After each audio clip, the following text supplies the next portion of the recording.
कहानी है रामपुर गांव की, जहां के मर्द महिलाओं को हमेशा नीचा दिखाने की कोशिश में रहते। अरे अभी तक खाना नहीं आया, क्या मुझे एक और शादी करने की जरूरत है? नहीं जी नहीं, ऐसा मत करना, वरना मैं कहाँ जाऊंगी। खाना लेकर मैं अभी आई जी। गांव की पंचायत में भी फैसले हमेशा औरतों के खिलाफ ही रहते। मैं जो फैसला सुनाता हूँ वो भगवान की आज्ञा होती है। इस लड़के ने अपने मन से शादी करके अच्छा नहीं किया। लड़के को घर भेज दो और इसकी शादी इसकी जाति की किसी लड़के से करवा दो, लेकिन ये लड़की, इसे तो गांव के बाहर निकाल दो। नहीं नहीं जमींदार साहब, ये क्या बोल रहे हैं? ऐसा नहीं हो सकता। मेरी बेटी मासूम है, इसे अच्छे बुरे की समझ नहीं है। अरे कहाँ जाएगी ये बेचारी? कहाँ जाएगी? इतनी चिंता है तो पूरे परिवार का गांव निकाला कर देते हैं। बेचारे पूरे बसे बसाए परिवार को गांव छोड़ना पड़ता है। चाहे जो हो, अगर बेटियों को कंट्रोल नहीं कर सकते तो गांव में रहने का कोई मतलब नहीं है। यहाँ औरतों को दब कर रहना होगा। कोई भी अपने हिसाब से कुछ नहीं कर सकता, सब ईश्वर की मर्जी से ही होगा। तभी गांव का एक आदमी दौड़ा दौड़ा आता है। सरपंच साहब, जमींदार साहब, वो कालिया है ना, उसकी बेटी पढ़ने के लिए शहर जा रही है। अच्छा, ये कब हो गया? और कालिया की हिम्मत कैसे हो गई ऐसा करने की? लेकर आओ उसे और उसकी बेटी को। बस फिर क्या था, हाजिर हो जाते हैं कालिया और उसकी बेटी सरपंच के सामने। अरे कालिया, ये क्या सुनने में आ रहा है? बेटी को इंजीनियर बना रहा है तू? और ये बता, गांव में तो स्कूल नहीं है, फिर कहां से इतनी क्लास पास कर गई तेरी बेटी? राधा, जो कि कालिया की बेटी है, उसे लगता है कि सरपंच उसकी तारीफ कर रहे हैं। सरपंच जी, मैंने ऑनलाइन पढ़ाई की है, डिस्टेंस लर्निंग से। सभी में मैंने अच्छे नंबर पाए हैं, जिसे देखते हुए शहर की इंजीनियरिंग कॉलेज में मुझे स्कॉलरशिप मिली है। वाह जी वाह, क्या होती है ये? पहले तो ये बताओ, फिर आगे की बात करते हैं। पूरा गांव राधा की बात सुन रहा था और राधा बोलती जा रही थी। तो ऐसे मैं फ्री में एक अच्छी शिक्षा लेकर गांव में जो कुछ परेशानियां हैं, जैसे बिजली, पानी और इंटरनेट जैसी समस्याओं के लिए काम करूंगी। मैं गांव को शहर से जोड़ने के लिए पुल का निर्माण करवाने का प्रस्ताव रखूंगी। मुझे पूरी उम्मीद है कि जल्द ही हमारा गांव भी तरक्की की राह पर चल पड़ेगा। राधा की बात सुनकर सारे गांव वाले ताली बजाने लगते हैं। सरपंच को समझ नहीं आता कि वो क्या करे। चुप रह नादान लड़की, गांव के खिलाफ जाने के लिए तुझे गांव से बेदखल कर दिया जाएगा, वो भी पूरे परिवार के साथ। और हाँ, अगर ठीक से गांव में रहना चाहती है तो ये पढ़ाई लिखाई छोड़ दे।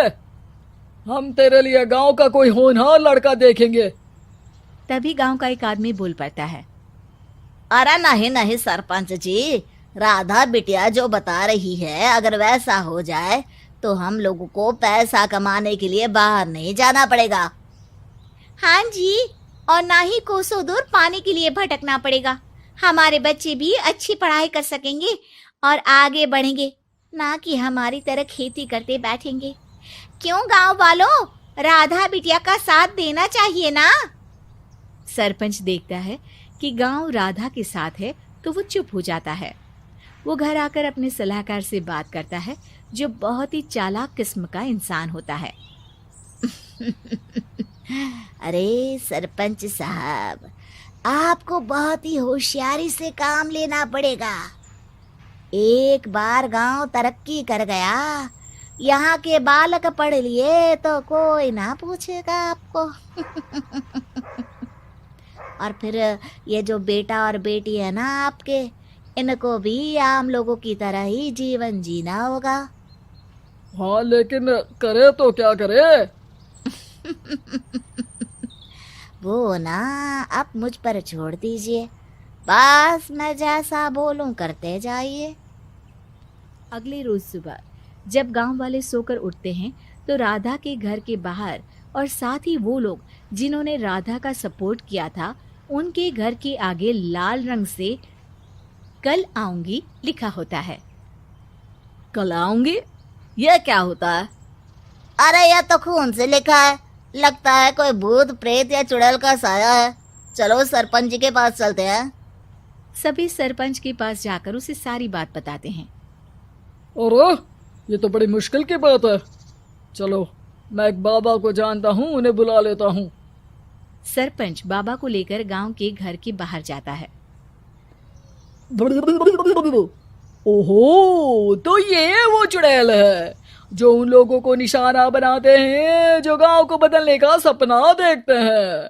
वो गांव को ऐसे ही संपन्न देखना चाहती है, वो नहीं चाहती कि कोई बाहरी यहाँ का कायाकल्प करे। क्या तुम लोगों में से किसी ने गांव को बदलने की सोच रखी है? तभी राधा की माँ रोते रोते आती है।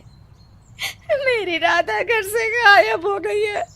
अरे कोई तो बचाओ, मेरी बच्ची कहाँ गई?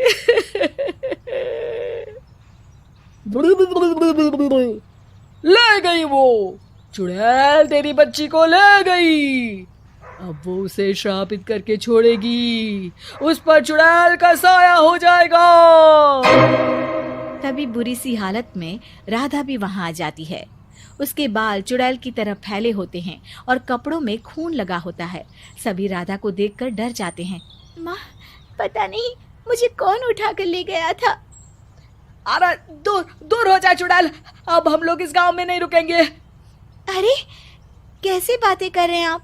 कल तो आप मेरे भरोसे गांव का हुलिया बदलने, अपने बच्चों को पढ़ाने और तरक्की उन्नति की बात कर रहे थे, तो आज क्या हो गया आपको? ये फिर तुम लोगों को बहकाएगी। ये चुड़ैल गांव में आ चुकी है, ऐसे ही ये तुम्हारे घर के बच्चों को भी ले जाएगी। गांव वाले राधा